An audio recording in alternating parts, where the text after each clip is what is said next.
Pour aujourd'hui, première partie du dernier chapitre de géographie que je vous ai donc fait en cours en prise de notes, plus léger que d'habitude, afin de ne pas trop vous surcharger sur ces dernières semaines de cours en distanciel. On a déjà vu l'introduction et donc il s'agit cette fois de traiter le grand 1, le développement en Afrique australe et son impact sur les populations. Donc, pour cela, si on regarde le développement en Afrique australe, il y a un constat qui ressort, qui pourrait être l'idée générale, l'argument principal de cette partie. C'est que le développement en Afrique australe, c'est-à-dire dans le sud de l'Afrique, est très inégalitaire. Il est très inégalitaire, basé sur une économie liée aux matières premières, mais surtout c'est un développement très inégalitaire qui est inachevé. C'est donc notre idée générale, un développement très inégalitaire et inachevé. Entrons dans le détail. Premier élément d'explication, si on s'attarde sur quelques documents que vous disposez dans votre manuel, sur quoi est basé ce développement qui est donc très inégalitaire, comme vous pouvez le voir ici. Il est basé essentiellement sur une économie liée aux matières premières. Matières premières, donc différentes matières premières comme le pétrole, d'autres ressources minières, qui sont importantes dans le développement des pays du sud de l'Afrique australe. Donc vous avez une carte au tableau. Pour ces pays, on va donc parler d'une économie de rente, puisque les matières premières rapportent une rente, c'est-à-dire qu'elles rapportent de l'argent aux personnes qui investissent dedans, sans forcément faire des efforts pour développer une entreprise, commercialiser un produit, etc. Cette matière première se vend, et donc elle rapporte assez facilement de l'argent sans faire d'efforts d'entrepreneuriat pour les personnes qui investissent dedans. C'est donc une rente, un moyen d'avoir de l'argent. Avec comme point négatif, c'est que du coup, elle ne crée pas beaucoup d'emplois et profite peu à la population, puisqu'il faut juste l'extraire, la transporter, on la vend à l'étranger.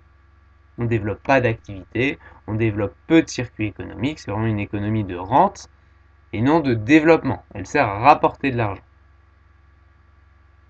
En charge ensuite au pays de se servir de cet argent, de cette rente assez importante, pour développer son pays et donc son économie. Une illustration que vous pouviez trouver dans votre manuel, il me semble, c'était non, c'était toujours dans ce document, c'était l'Angola. L'Angola est un pays pétrolier.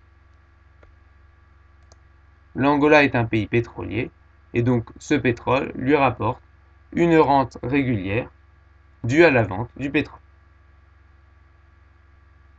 Et cette économie de rente est aussi responsable de ce qu'on appelle parfois la malédiction des matières premières, c'est-à-dire que tout l'argent, tous les investissements qui va dans ce pays va vers les matières premières, parce qu'elles rapportent de l'argent assez facilement, et du coup, comme je vous l'expliquais avant, l'économie du pays ne se développe pas, puisqu'on ne développe pas d'autres activités, pas d'industrie, pas de services, etc. Et le jour où les cours mondiaux de cette matière première chutent, comme en ce moment avec le pétrole par exemple, tous les revenus du pays se retrouvent impactés, le pays se retrouve grandement appauvri, sans autre économie de substitution. Donc, autre élément d'explication.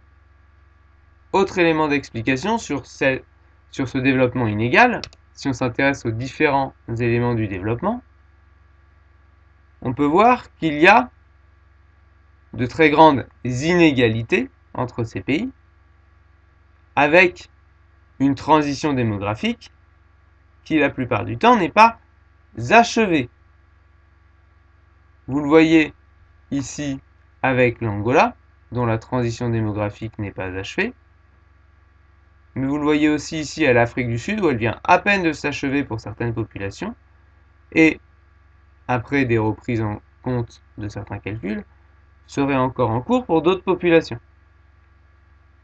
Donc la transition démographique n'est pas achevée dans la plupart de ces pays. De plus, si je rezoome sur la carte que vous avez là, qui vient d'autres manuels, il me semble, ou d'un autre manuel, on voit que dans tous ces pays, on a une contamination très importante d'une partie de la population au sida. Ce qui témoigne quand même d'une population qui est assez mal éduquée, assez mal équipée, assez mal formée, donc d'une population très pauvre. Et ça, on peut le voir si on s'intéresse aux villes de la région, avec, hop, petit zoom sur une ville de l'Afrique du Sud, qui nous permet de voir une chose, c'est qu'il y a deux quartiers. Un quartier pauvre constitué en réalité de bidonvilles, sur la gauche à l'écran, et un quartier riche qui ressemble à des pavillons aisés tels qu'on pourrait les avoir en France. Et donc qu'est-ce qu'on voit? C'est qu'on a de très fortes inégalités entre une partie de la population qui est très pauvre, qui n'a pas forcément achevé cette transition démographique, et une partie de la population qui a profité du développement, notamment des richesses des matières premières, mais pas que, pour s'enrichir.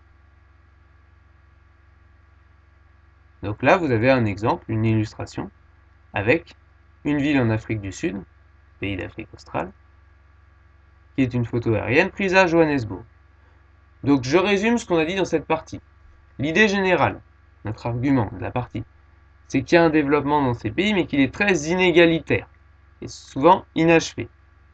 Ce développement, il peut être basé la plupart du temps sur la vente de matières premières qui rapportent facilement de l'argent, mais en fait qui développe peu l'économie du pays, au risque de voir les revenus du pays s'effondrer le jour où le cours de cette matière première chute, ce que ne contrôle pas le pays en plus.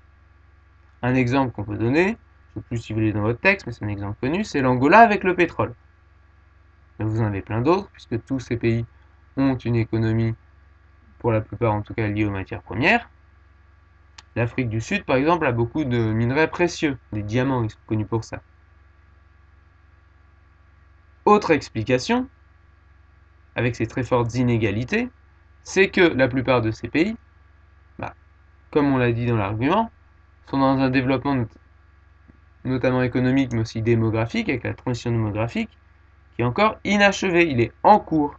Donc on retrouve de très grandes inégalités. Parce que si vous vous souvenez de la définition du développement, qu'on avait donnée dans des chapitres de début d'année, c'est aussi que ce développement a profité à une partie de la population.